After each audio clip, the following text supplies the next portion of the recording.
We've now got an update on what may actually be the most humiliating mistake that the Trump campaign has made in the cycle thus far. To set the stage to explain what happened, first I'm going to show you what the campaign played for the Montana crowd as they were awaiting Donald Trump and J.D. Vance's arrival.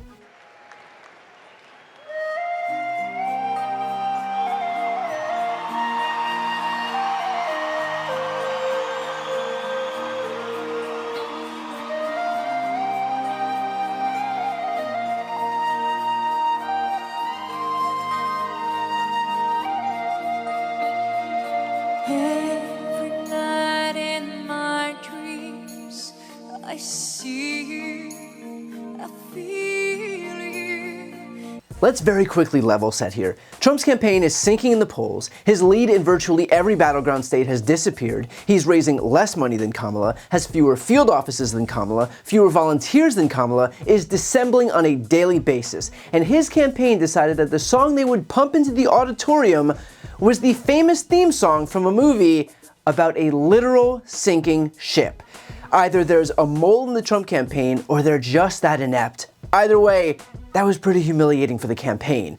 Until, that is, Seline Dion herself weighed in on the song that she sang. She released a statement saying, quote, "Today, Seline Dion's management team and her record label, Sony Music Entertainment Canada Inc., became aware of the unauthorized usage of the video recording, musical performance, and likeness of Seline Dion singing My Heart Will Go On at a Donald Trump J.D. Vance campaign rally in Montana. In no way is this use authorized, and Seline Dion does not endorse this or any similar use."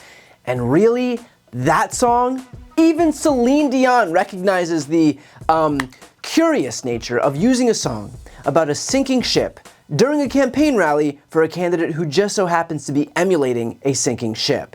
Granted, this is a rare instance where the Trump team is actually being accurate. Trump is unraveling on an exponential basis, leading to him saying more and more outlandish things on a daily basis in his desperation to regain the spotlight. For example, some of your own supporters, including Republicans on Capitol Hill, have labeled Vice President Kamala Harris, who is the first Black and Asian American woman to serve as vice president and be on a major party ticket, as a DEI hire. Is that acceptable language to you? And will you tell those Republicans and those supporters to stop it? How do you define DEI? Go ahead. How do you define diversity, equity, inclusion? Okay, yeah, go ahead. Is that what your definition? That is give me a literally definition the words then. Would you give me a definition DEI. of that?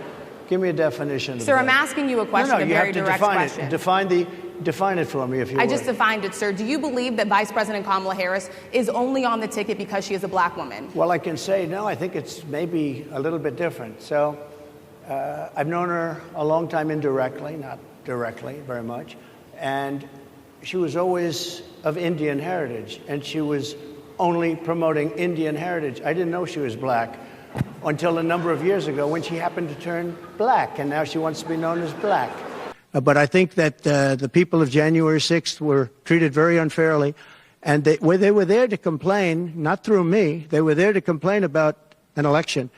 And, you know, it's very interesting. The biggest crowd I've ever spoken to, and I said peacefully and patriotically, which nobody wants to say, but I said peacefully and patriotically.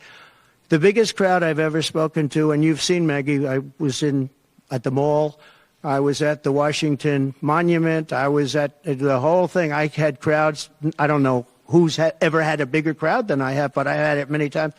The biggest crowd I've ever spoken before was that day, and I'll tell you, it's very hard to find a picture of that crowd. You see the picture of a small number of people relatively going to the Capitol, but you never see the picture of the crowd. The biggest crowd I've ever spoken, I've spoken to the biggest crowds. Nobody's spoken to crowds bigger than me. If you look at Martin Luther King, when he did his speech, his great speech, and you look at ours, same real estate, same everything, same number of people, if not, we had more.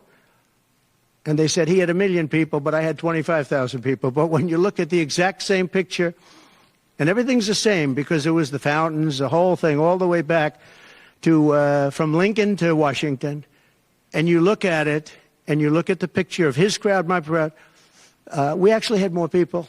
No, nothing wrong here. Just a presidential candidate denying the existence of biracial Americans and then bragging that the insurrection crowd on January 6th that was there to assassinate the vice president was bigger than Martin Luther King Jr.'s I Have a Dream speech crowd. at the US Capitol.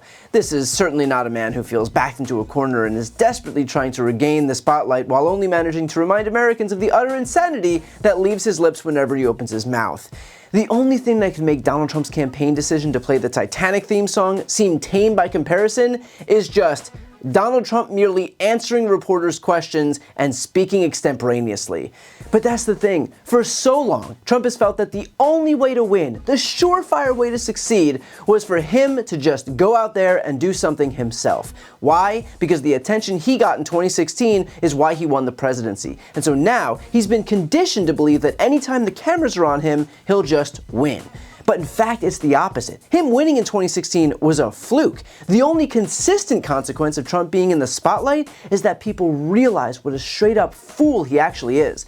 The daily COVID briefings left Americans worse prepared for the pandemic, and they left Donald Trump looking like an absolute clown. The only takeaway from those briefings is that Donald Trump told the entire country to inject disinfectant, but because he's so aggressively narcissistic, he thinks it was great. He can't discern the difference between Americans staring at a car crash happening in slow motion in front of us and his view, which is that the whole world loves him and that's why we're all watching. And he's falling into that same trap again here. Again believing that so long as he can just get up there himself and insert himself into everybody's living rooms and onto everybody's phones, then he'll just win. This whole only I can fix it attitude. But all it's doing is reminding the country that the guy is a racist, a misogynist, a bigot, and, well, really, really dumb. And what's worse for Trump? It's only going to get worse. The momentum is clearly only going in one direction, and it's not his. So he'll sink in the polls, he'll fall further behind on field offices, on volunteers, on donations, on public support, and he will continue to lash out, which will only perpetuate this vicious cycle that he's found himself in. I mean, watch this and tell me that this is not nightmare fuel for Donald Trump. So Arizona, bring that joy with you, bring those smiles, bring that positive future as you join me in welcoming the next President of the United States, Kamala Harris. Freedom, freedom, I can't move. Freedom, cut me loose. Yeah. Freedom, freedom, where are you? 'Cause I need freedom too. I break chains up on myself. Won't let my freedom rot in hell. Hey. So if you thought Trump is crazy now, just wait until we're even closer to Election Day and he's being forced to defend states like Texas and Florida. Turns out spending all of your campaign funds on high-priced attorneys who lose all your cases anyway might not have been the smartest campaign strategy after all. In the meantime, good on Seline Dion for adding fuel to the dumpster fire that is Trump's campaign right now. Although, I must say, this is a rare instance where they actually deserve credit for their accuracy in likening their campaign to the sinking ship that it really is. I've got a really exciting announcement. I've written a book. It's called Shameless. This book explores how Republicans have exploited their historical branding while attacking our democracy, how the media has proven itself a willful participant, and how Democrats can learn from this to rebalance the political scales and save our democracy. It has been a lifelong dream of mine to write my own book, and so I'd like to ask you to pre-order it by clicking the link right here on the screen. And if you buy within this pre-order period, your book is going to come with a signed nameplate.